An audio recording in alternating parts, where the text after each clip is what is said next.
હિંમતનગર ખબર ન્યૂઝમાં આપનું સ્વાગત છે। તો જોઈએ આજના મહત્વના સમાચારમાં।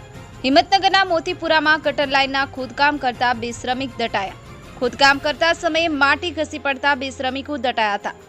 ઘટનાને લઈને નાસભાગ મચી જવા પામી હતી। જેસીબી મશીન વડે માટી બહાર કાઢી હતી। હિંમતનગર ફાયર વિભાગની ટીમ સ્થળ પર પહોંચી। હિંમતનગરના મોતીપુરા વિસ્તારમાં આજે બપોરે બાદ એક દુર્ઘટના સામે આવી છે। નેશનલ હાઈવે પર સૂર્યોદય પાર્ટી પ્લોટમાં ગટર લાઇનના ખોદકામ દરમિયાન અચાનક માટી ઘસી પડતા 2 શ્રમિકો દટાઈ ગયા હતા। ઘટનાની જાણ થતાં આસપાસના લોકો તાત્કાલિક મદદ માટે દોડી આવ્યા હતા। હિંમતનગર નગરપાલિકાની ફાયર બ્રિગેડની ટીમે પણ તાત્કાલિક પહોંચી છે અને બચાવ કામગીરી હાથ ધરી હતી। માટીમાં દટાયેલા બંને શ્રમિકોને સફળતાપૂર્વક બહાર કાઢવામાં આવ્યા હતા। ઇજાગ્રસ્ત શ્રમિકો હિંમતનગરના વક્તાપુર ગામના મેહુલભાઈ ડાહ્યાભાઈ અને રાકેશભાઈ રમેશભાઈ ઓળખ થઈ છે।